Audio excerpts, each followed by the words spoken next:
Dear Heavenly Father, Jesus, thank you for this day. Thank you for everything that you will. Thank you for this past week. Thank you for an amazing Thanksgiving. Thank you for the time that you've given us to come together, to be thankful for, to remember the things that we're thankful for. Just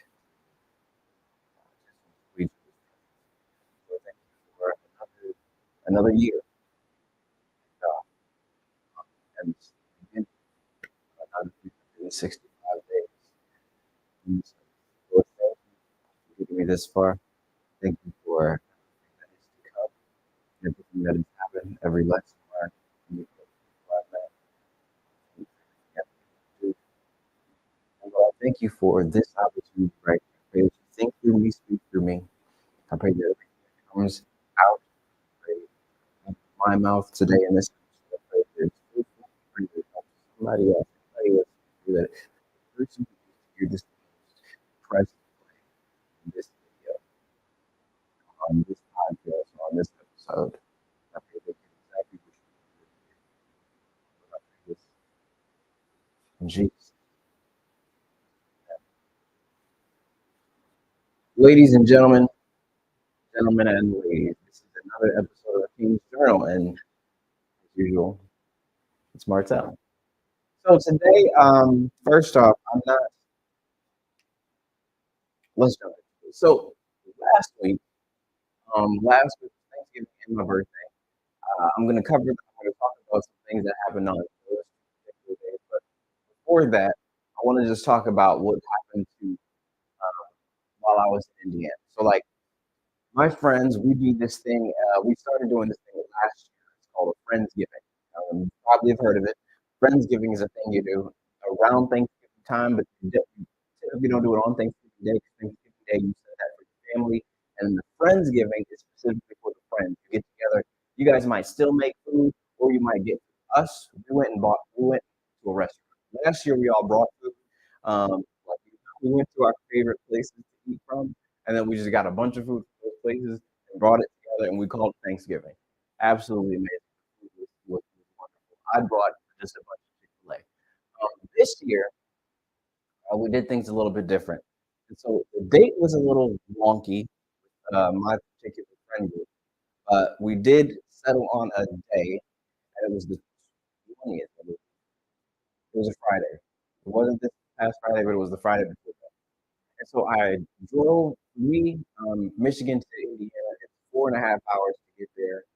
Um, and so I made the trip there. I got there and I met up with my friend Jesse. So I went to his apartment. That's where the Friendsgiving was the previous year, and that's where we were planning on having it for this year. When I got there, I was talking to him. We was talking about a few different things. He had like a Quran under his TV on his stand, so we were talking about that. Like, what made him get it? What is learned so far from it, or what is he learning right now? 'Cause I'm like, dude, I'm super interested in the books that you got in. You got a really wide range. You got like Basquiat over here. You got the Quran over here. He's got some like Black history around there. So I'm like, dude, just everything that you read, I just want to know about it. Just tell me about it. So we were talking about the different things, misconceptions in the Bible, the origin of a lot of different religions. Um, and we were talking, while we're waiting on other people. Everybody hadn't got there yet, but I was there a little bit early. And then I got a call from my mom. And so I pick up the phone. My mom is telling me, and my mom, if you heard me talk about my mom before, she is straight to the point. She is not a beat around the bush type of lady. She went straight to it on the phone. She said, "Your brother just got hit by a car, and we're heading to the hospital right now because the ambulance had to pick him up and take him there. And so we're going to meet him at the hospital. Where are you at?" I said, "Mom, I just got to Indiana. I just I I haven't been here for more than maybe an hour talking to Jesse in his apartment. I'm in Indiana. You're saying what happened? Your brother just got hit by a car on his moped, and the moped is broken into pieces across the street. And the ambulance had a man had to stop traffic so that he didn't get ran over. The ambulance came to pick him up. Now he's at the hospital, and we're headed there right now." All right. I said, all right, keep me updated, keep me updated. And so hung up the phone because there wasn't more to say. There wasn't more because of course you think like, oh, so what's happening? What happened? Blah blah blah blah blah. You don't have the answers to that. She didn't have the answers to that. I didn't. I wanted to know, but I knew that she didn't know. So I wasn't asking a bunch of questions. I just knew that we. All I had was what she gave me. So that was it for that phone call, and I was just going to be waiting for the next one. So immediately, I'm like, it changed my whole mood. Like I said, me and my boy Jesse, we were just kiki ha ha.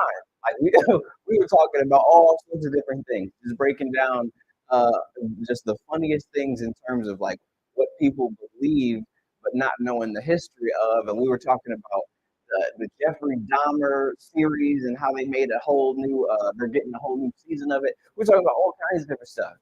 My mood went completely in a different place like that instantly, instantly. It was like so people like to say, you was on 10. We was on like 7 talking. I went to about a 2 after I hung up the phone. Okay. And so I got up, my Jessica was like, you all right? I said, yeah, yeah, I'm gonna just go outside real quick. So I got up, I'm I got up, walked out of his apartment, and then wrapped around. There's a stairwell right next to his door. And so I went into the stairwell and I just sat down on the stairs. Okay, because I'm like, I don't want to be in there. I just got some news that has just shook me up a little bit, and I don't know what's gonna happen. I don't. He's in the ambulance, got hit by a car. His moped is completely totaled. And they had to, he was laying in the street, bleeding in the street, and they had to stop traffic so that he didn't get ran over. I have no idea what state my brother is in at this point in time. So I'm in the stairwell, just messed up, I'll say. I haven't started falling or anything. I just don't know. I just don't know, but you know, anything. There's a bunch of thoughts that go through your head at that moment in time. Okay, so you just get a lot. You just feel everything right there. So I'm sitting here in the stairwell, and Jesse, he, so I go straight into prayer. Like I go straight into praying about this thing, speaking all kinds of power over the situation. I'm like, okay, so you said, I just go through all of the different promises that I know to be true. So I go ahead and pray over the situation. I pray over his protection. He said, I pray over his protection. I pray over myself, my emotions. Sorry. I pray over my emotions. I pray over the whole thing. Okay. And then Jesse comes out. He comes to the stairwell. I guess my friend Noah he just got out of the bathroom. He went into the bathroom while we were talking. And then he came out. So they came to the stairwell to check on me. Like, yo, what's going on? And so he just comes over and just asks. He didn't hear the phone call. He didn't hear the phone call. He just knows I got up and left.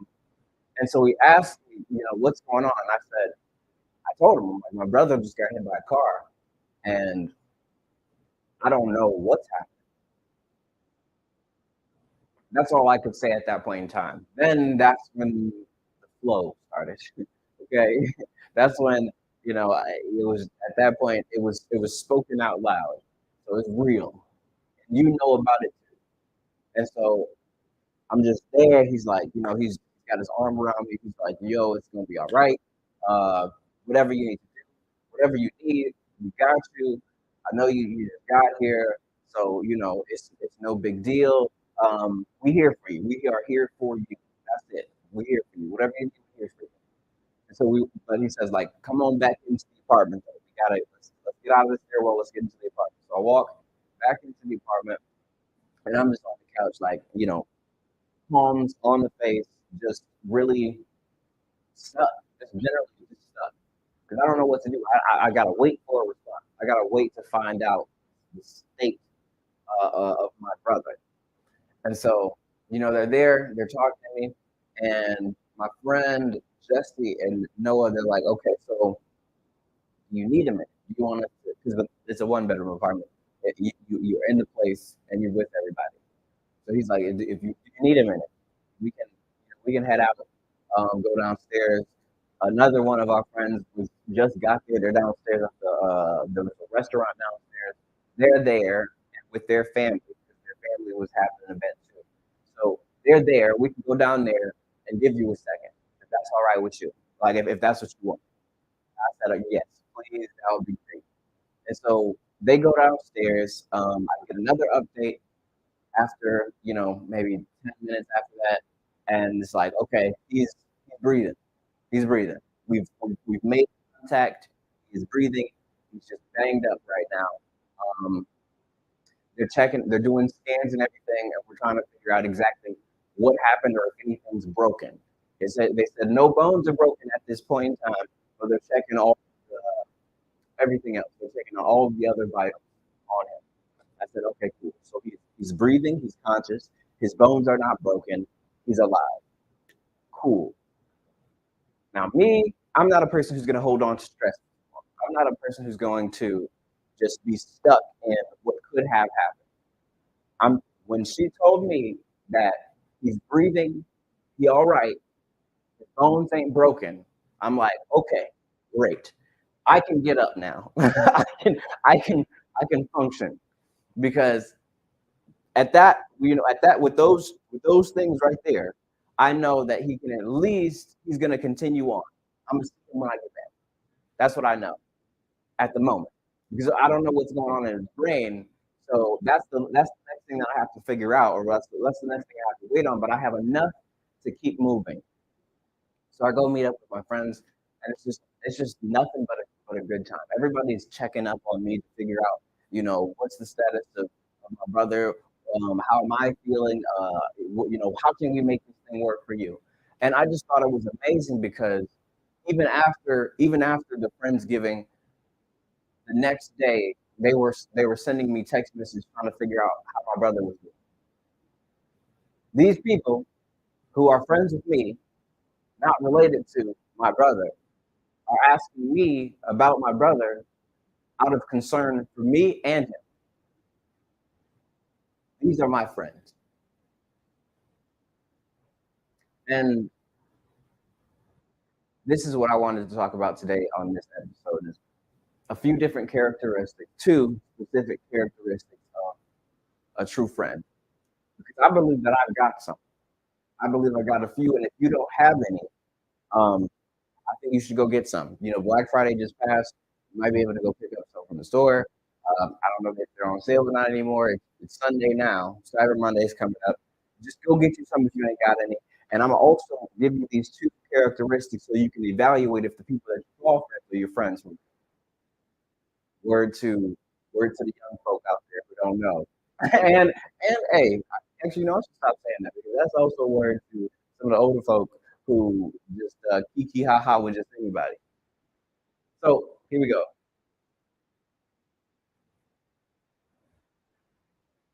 All right, let me see it. So wait a minute. Someone just said my voice is very buggy.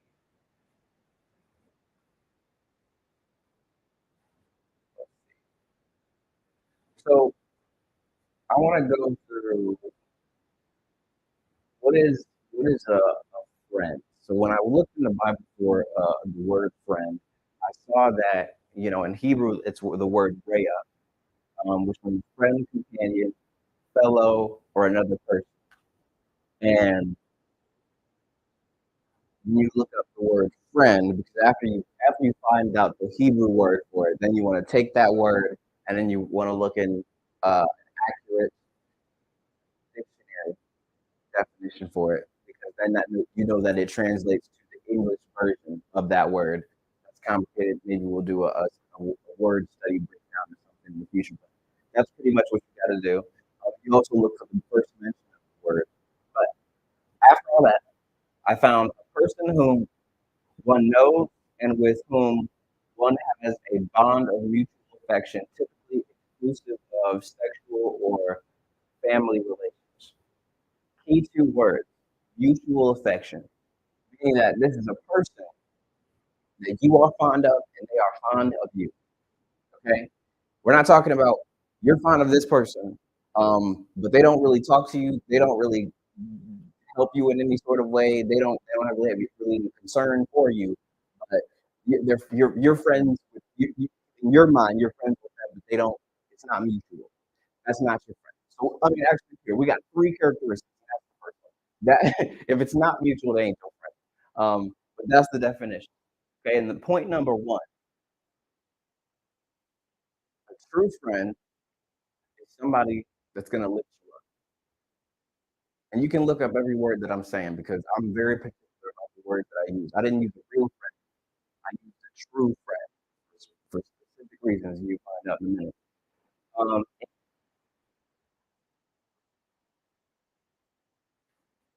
If we go back to we go back. Well, I didn't have the gosh. Ecclesiastes 4:9 through 10. It says, two are better than one, because they have a good return for their labor. If either of them falls down, one can help the other up. But pity anyone who falls and has no one to help them up. Pity the one that falls, there's no one to help them up. I know there's a lot of men out here who really think that they can do this lone wolf thing. That they're just so strong, so mentally tough, so self reliant that everything that they need is already a part of them, and no one else on the planet can add to them. They don't need anybody else because they good and they own. I want you to know, Mr. Manly Man, that if you fall, if for some reason things don't go the right way, you being stuck in your own head is going to only, I'll put it like this. When you're in your own head, you only get the thoughts that you have. You only get the words that your mind produces. And so if you are in a tough situation and your mental toughness, your strength is a little weak, you don't have the support of someone else to speak life into the dying situation that you're in. You're at risk, fortunately. And I know some people might be like, well, I'm married, so my wife is my best friend. And so therefore, I ain't got to worry about nothing else. I don't need no other friends. Nobody else is necessary in my life.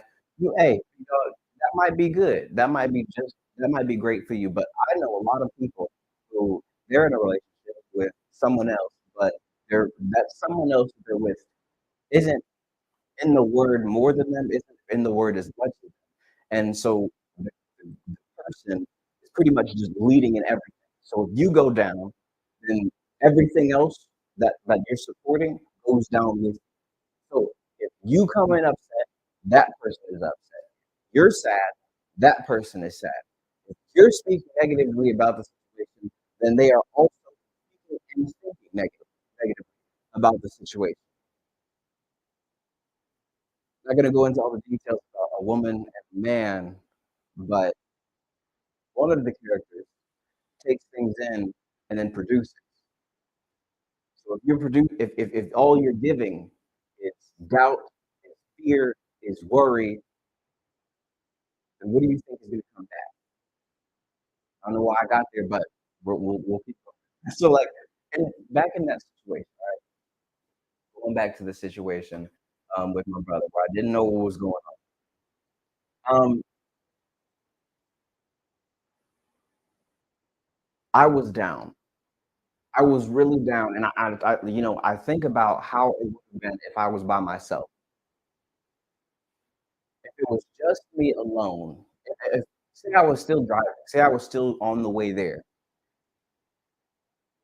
I can only think that, man, I would have been so I would have stopped driving, 'cause that would have been unsafe, but I would have had to stop and be on the side of the road, and I probably would have just been just sitting there bawling my eyes out until I figured out something else to do, And I might have tried, to drive home. I wouldn't have said anything. I would have just been like, something just happened. I gotta go. And so I would have drove back furious. I mean, it just a terrible mental state to be out. And by yourself, one of the things that I know is that you can go down a rabbit hole. I don't know if anybody's done this, but like last week I talked about, speaking into things, but you can go down a rabbit hole when it is just you by yourself, your own thoughts. Because the devil's gonna come in. Either way, he's gonna find he's like a lion waiting for his opportunity to get you. If there's a situation that can potentially throw you off your game and it's just you by yourself, the enemy might come in and say, he's done. The enemy might come in and say, yeah, you're dumb for going there. And because you weren't there, you're a problem. You need to check yourself. The enemy's going to come in and he's going to tell you everything negative that's going to further push you down this negative line of thinking. And so another trick of the enemy is to make you think that you're alone in certain situations. The enemy wants you to stay quiet about a lot of different things. And typically when something happens that is very pivotal in your life, the enemy or something that's very traumatic in your life, one of the slickest moves of the devil is to make you be silent about it. Don't say anything. Don't say anything to anybody. Look, you should be ashamed of yourself for what happened to you. Don't say nothing to nobody. All they're going to do is they're going to think you're stupid. Because look, you got yourself in a situation. You could have got yourself out of it. Don't tell nobody. Keep this between you and yourself. You'll figure it out. Maybe, probably not. For those who are struggling with opening up to people, I submit this. If either of them falls down, one can help the other up. But pity anyone who falls and has no one to help them up. A friend is that person that's going to be there to say, hey, look, it ain't the end. Hey, look, you can come over here with us. Hey, look, what do you need? How can we help you? Hey, look, come inside the apartment. We don't want you out there in the stairwell. Hey, look, it's not over. Hey, look, I know you and I know that you're better than this. Hey, look, you can make it through it. Hey, look, there are resources available. Hey, look, dude, with me and you together, we're going to figure this thing out. That's a friend. That's a true friend. Someone who's going to lift you up. Now, look, I'm gonna keep my eye on the clock because I know I'd be going crazy long these days for some reason. But the second characteristic of a true friend is someone that is going to help in developing your character. Someone who's going to build you up. Proverbs 27:17 says, iron sharpens iron, so as a man sharpeneth the countenance of his friend. Now, I needed to look up that word continence just to make sure that I was saying the right thing. It's not conscience, it's continence. Different word. Continence means face. So in the Bible, you translate the word, it means face, your face. And then when I look up the definition of that, it's especially the face as an indication of mood, emotion, or character. What is character? One of the attributes or features that makes up and distinguishes an individual. So iron sharpens another. Pressure. Iron sharpens other. One grinds against the other one to make it better, sharper, more ready, and able to do what it was created to do. Sharp. As a man sharpens the countenance of another, of a friend, the countenance, my face, my mood, emotions, my character. The features and the attributes that distinguish me. I know that you've probably heard you're the average of the 7 of your closest friends. I think you're the 7 people you spend the most time with. You're the average of them. Why? Because these people are people that you're looking to. These people are people that you're mirroring, either consciously or unconsciously. Just because you're around them, you're seeing how people work. You're seeing how people do things. And because of that, your brain is either consciously or unconsciously telling yourself, oh, okay, that's how people function. And then you're doing things in accordance with that. So if you're around a bunch of people who steal, lie, cheat, do things that are negative to their health, if you're around people who do a bunch of things they do a bunch of gossiping, then you're probably going to gossip. If they smoke, then you're probably going to smoke. If they do a lot of drinking, then you're going to be more inclined to take a drink. That's just how it is. And look, that's not in itself is not a negative or it's not a negative or positive thing. It's just a thing. It's just a fact. That's just what happens. So it's crucially important for you to put yourself around people who are going to develop you, who are going to build you up. You need friends. Friends. People who have that mutual affection. And then you got to be picky about those people, because if you have this mutual affection for them, but they're not somebody that can build you up, then you're only let me stop there. But you want to be improving and not getting worse, okay? And so the continents, the character. I don't know if you ever heard of a mastermind group. So people typically get into a mastermind group because they want to be around other people who have achieved similar success or a higher level of success than them, so that they can learn from these individuals. And typically when you get into like a mastermind, I was just listening to a podcast about it yesterday, and they were saying that so in these mastermind groups, they just have general conversations about what's going on in each of their situation, in each of their life. And then what happens is there might be another individual who has gone through that, or they might not have maybe nobody in that group has gone through the exact same thing, but they've got information that you don't have. So they can give you some advice. They can give you a few words that might help you in your current situation. This builds you up. This is development. And so your character, the things that distinguish you. So say I'm a marketer, right? And then I got a friend who's a set designer, and I've got another friend who's a graphic designer. I got another friend who's an event planner. I've got a e-commerce expert. I've got a life coach friend, and we're all in this mastermind group together. We can bounce things off of each other, and each person is going to have something different that they're going to have a unique experience and a unique skill set that can help another individual in their situation in some way. This is a group you want to be a part of.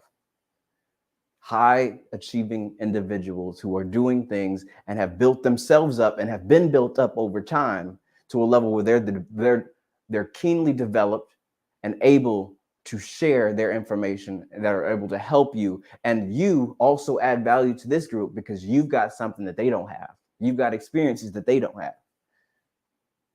Iron sharpens iron. Iron sharpens iron. So as a man's countenance,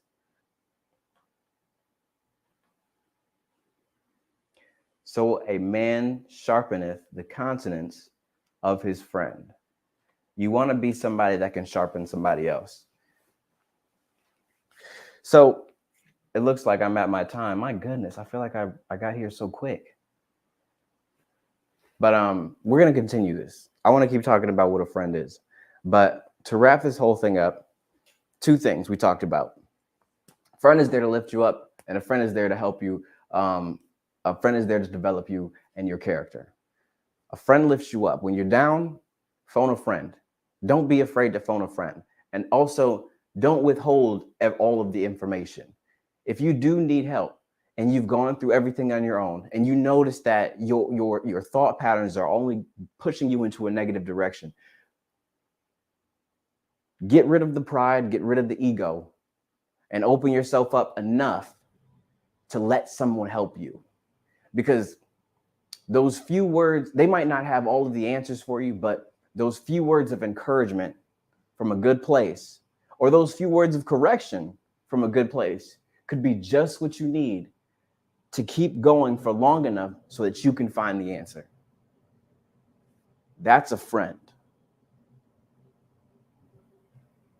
And then the friend helps you to build your character.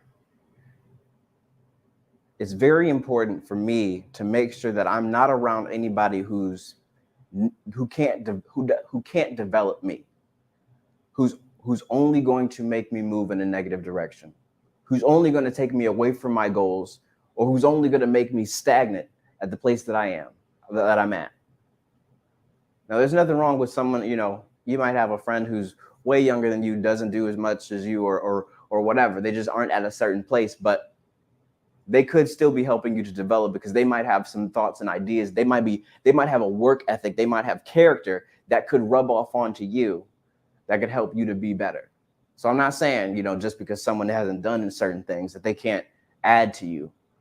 But I'm just saying, I make sure that I look into who the people are that I hang with, to make sure that I can add to them and that they can add to me. These are true friends.